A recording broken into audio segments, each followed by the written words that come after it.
Let's go to the Insert tab, and in the Links group, click on the Zoom button and select the Summary Zoom option from the drop-down menu.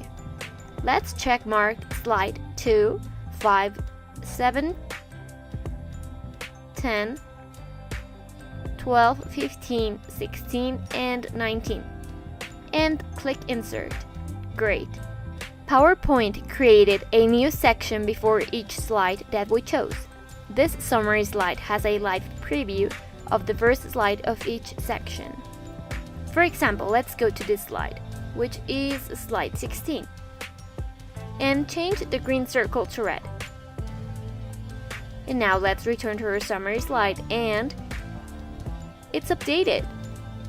The Zoom function works in presentation mode, so if we click on the slide, we will cover all the section and then return to the index, allowing us to go through another section if we want.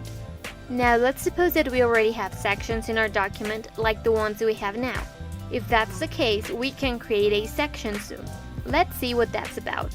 I'm gonna right-click on the summary section name and select Remove Section, and then delete the slide with the backspace key.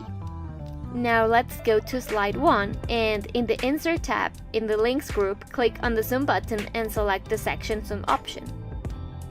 Choose sections 3, 4, 5, 6, 7, and then click Insert. These previews of sections work just like the ones we had on the summary slide we made earlier. Let's arrange them. I want to make this 3 smaller. Let's go to the Format tab and set a height of 0.9.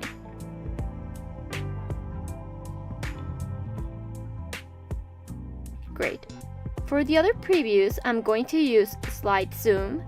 So let's go again to the Zoom button located in the Insert tab and click on Slide Zoom. And now we will select slides 2, 3, 4, 17, 18, 19, and 21. Finally, click on Insert.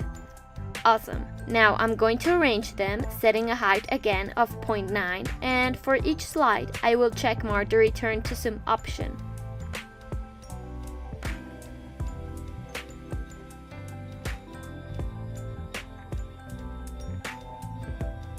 With this feature, PowerPoint will only showcase the slide selected and then return to our current summary slide. Do you see this arrow appearing? PowerPoint is indicating us what slide or range of slides will be covered before going back to the summary slide. Now let's see how this works on slideshow mode. This one was made with Slide Zoom, so after displaying it, we will return to our Zoom slide. Do you see? And this one was made with Section Zoom, so PowerPoint is running through all the section. And then we're back. There are some other examples, like this one's. And we're now at the final part of our video. We will work with a different file, where we aim to create a customer journey in one slide. This design could also work to illustrate a life cycle. Okay, so here we have some text and a few bubbles, but it seems like one of them is missing, which would be the one from this slide. Let's add it. Stay on slide 1 and drag slide 6 from the Thumbnails menu into the current slide. This is just like what we saw earlier with Slide Zoom. It is just a shortcut of how to do it. You can also drag a section and create a section zoom.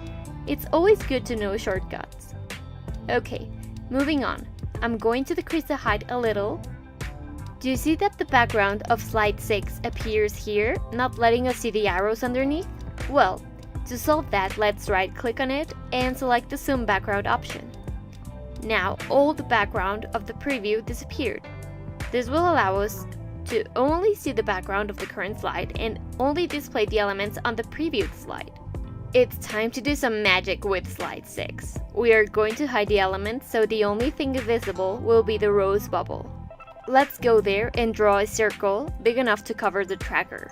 Remember, go to the Insert tab, click on the Shapes button and select a circle. Place it on top of the tracker. We want it to have no outline and the fill to be the same as the background. It's camouflaged now in the first slide. Now let's apply an animation to it.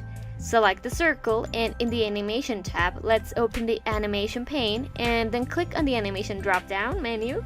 We're gonna choose a Fade Exit. In the Timing group, let's select Start with Previous. This will make the circle appear when we click on the preview on slideshow. Great. Let's move on with the text. Select the title and the body text, group them with Ctrl G, and move them to the left. We will apply a different animation to it. In the Animation drop-down menu, let's select the line option located in the Motions Path group. Now click on the Effect Options button and choose Right. If we click on the pointed part of the arrow, the red part, we will see where the text will end up. And I think it should be far more to the right. To know exactly where to place it, I'm going to activate the guides by right-clicking anywhere on the background, and in the Grid and Guides option, check mark Guides. Now, I'm going to place the cursor on top of the red dot, and when it turns into a diagonal double-headed arrow, press Shift and drag the text so it starts right after the vertical guide located on the left-hand side of the slide. Awesome, now let's deactivate the guides, we don't need them anymore. And in the Timing group, select Start with Previous. And it is ready. Yep, it was that easy. Let's go to slide 1 and see how it looks. Let's start the slideshow.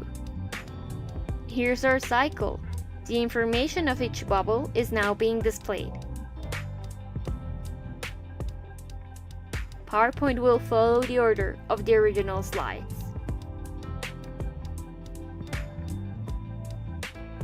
So if we move slide 5 under slide 2, this will happen.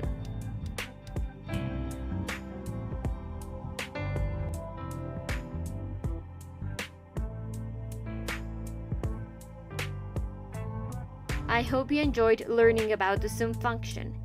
You can do really cool stuff with it and create interactive presentations. See you in the next video. Don't forget to subscribe.